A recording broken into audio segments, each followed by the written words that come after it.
What's up, Leo? Welcome to Wild Pearl Tarot. Today we're going to be asking what's coming towards you. This will be a timeless reading, and we'll be using Oracle as well as Tarot. If you'd like for me to pray for you, that offer always stands, and everybody is encouraged to pray for each other here on this channel. I seal this with love and light. No darkness gets in. Simply say hi in the comments section, or even leave an emoji, something that represents your energy, that you feel comfortable leaving, that we can focus on. All right, so we're going to start with the Angels of Abundance deck. I just want to take a moment and thank you for hitting that like button on the way in. Thank you so much. It's so funny because my Leo channel, or my Leos, haven't popped off yet. And where did this go? And so the algorithm sees all my other videos that have a really big following for all the other zodiac signs, and it just pushes Leo down in the algorithm. So when you say you like this, it really helps the channel get out to other Leos like yourselves. We start out with a message of quiet retreat. It's time to disconnect from the outer world so that you can discern and process your true thoughts and feelings from the inner world. Create this quiet time for yourself and you'll have more clarity about what to do next. In your pre-shuffle, Leo, you got the Hermit, and that is almost exactly the meaning of the Hermit. It's going within, retreating within to listen to your voice. And sometimes this is literally shutting the door, turning your phone off. Sometimes this is like a hike, a walk in the woods. We're going to start with another, we're going to get another oracle card. Now this is a mudra. This message comes with an affirmation and some advice. They usually connect, they correlate with parts of the body, and also a hand gesture that you can do on your own that represents this prayer. And this is reason, think it over. Wow, tarot is really telling you to take a beat. And this is where you want to put out your finger and hook it. That is the actual affirmation of this. So whether you like to meditate or when you're praying or going to sleep, this is a great thing to do with your hands. Gives you a sense of propagating this prayer. Constructive and positive thoughts are the seed corn of a life of fulfillment and joy. Let me say that again. Constructive and positive thoughts are the seed corn of a life of fulfillment and joy. Calm down and find a place where you can think over a problem in peace and quiet. What the heck are you going through, you guys? You can't make this stuff up. These are huge decks of cards. They all say different things. Look at from one point of view and then look at the other. Try to get an overview and then consider each detail one by one. Find the right proportions so that everybody and everything has its due. That is the way to produce dependable results. Picture yourself on top of a mountain. Your gaze encompasses your whole life, your doings and your dealings with people, or perhaps the scope is smaller, concentrated upon a particular issue, which is bothering or concerning you. From this vantage point, you can simply see further and more clearly, and you greatly increase the chances of finding the best solution. We're going to do something really interesting here I don't normally do. So we already know that you're being advised to take a beat, withdraw, listen to your inner voice, consider all things, and even utilize your analytical side as well as your intuition.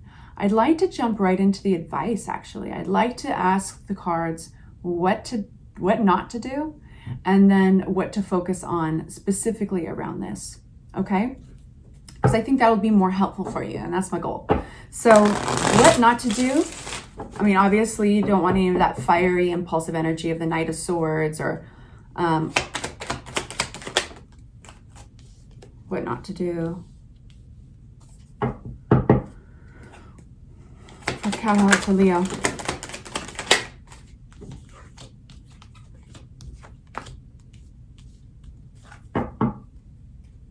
The Death card. Bear with me. I want to make this really thorough. Bear with me. The Death card.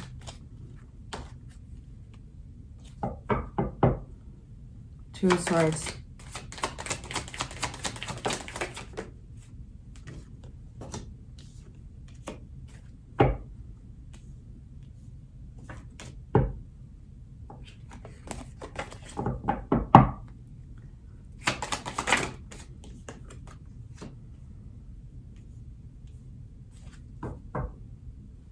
This is taking those as footnotes. They flew backwards into the deck.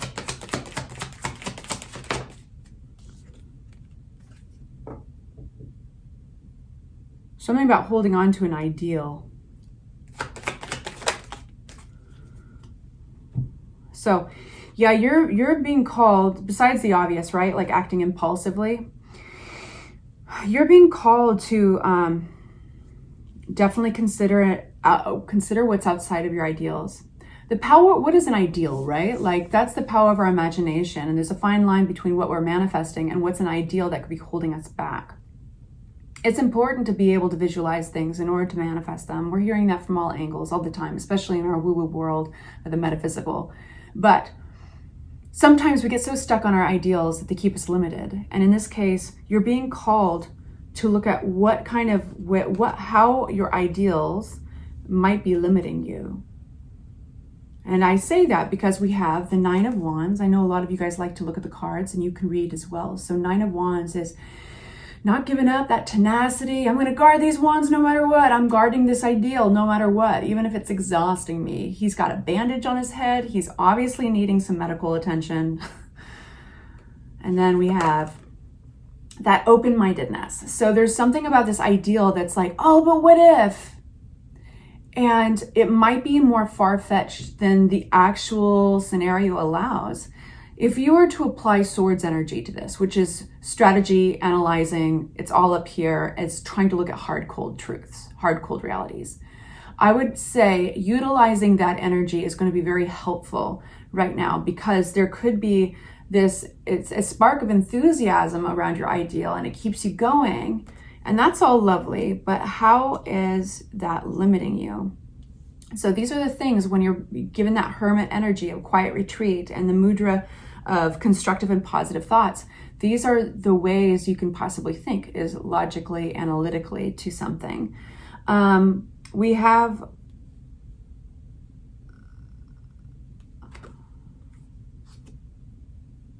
like, don't give up hope yet with the Death card. Don't give up hope. But also there is something that there's almost like if you guys have been waiting for money or a job to come through, let me make sure I've got this. I'm gonna leave it at that. I'm gonna leave that at that. Feels like I'm just gonna leave it at don't give up hope yet. But we do have our analytical King of Swords here. Gonna get a card out on that. Who's our King of Swords here? Haha. The King of Swords. Going within with the Hermit energy. King of Swords.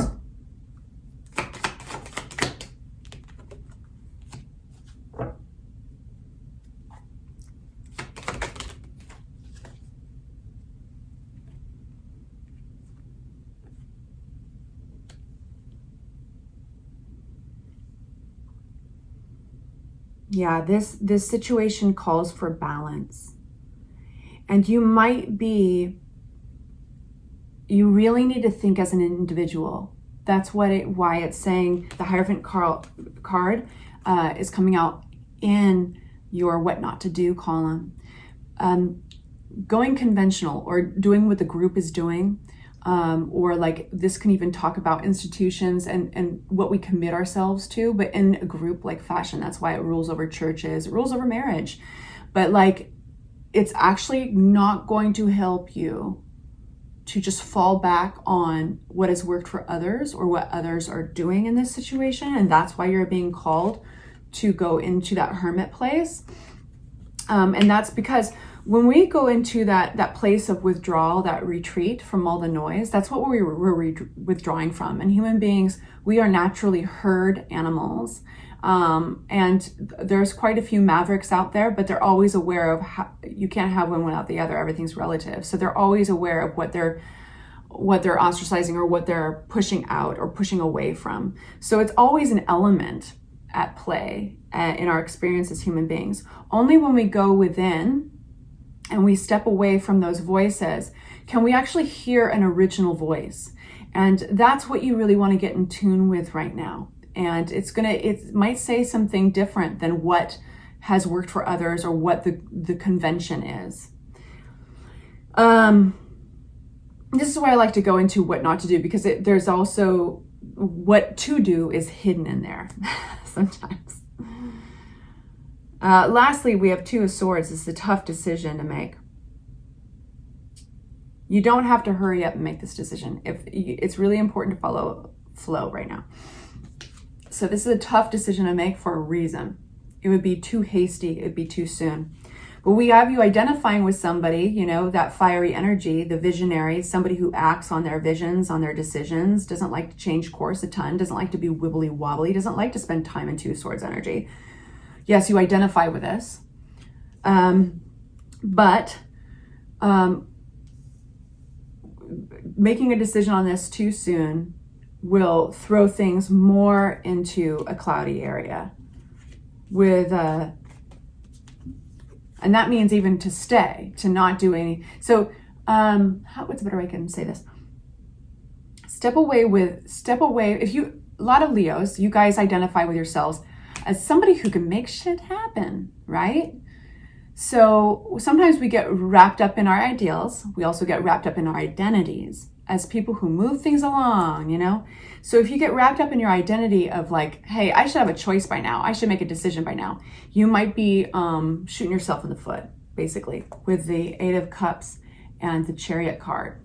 Because this is a tug of war. This is a contradicting energy. You've got staying, because this would be going somewhere. You'd be leaving something behind if it was upright. It's upside down. So that means you're staying or being cloudy, whether or not you should stay or go. And then we've got our Chariot card upright, which is like movement fast. This is, you know what what happens with that energy? Fast movement with pulling back is you end up sometimes turning in a circle, spinning in one spot. So don't worry about that right now, even if you identify with somebody who's a mover and a shaker. So I want to get one last message for you that hopefully will be really helpful. And it's going to be from the Divine Feather Messenger deck. For my Leos, we have, you will soon enter in a beneficial partnership. Luck and longevity blesses this union. Very interesting. Let me know if you feel like it, if you feel like sharing what's going on with you. Say hi if you'd like for us to pray for you. I'm sending you out with love. Bye-bye.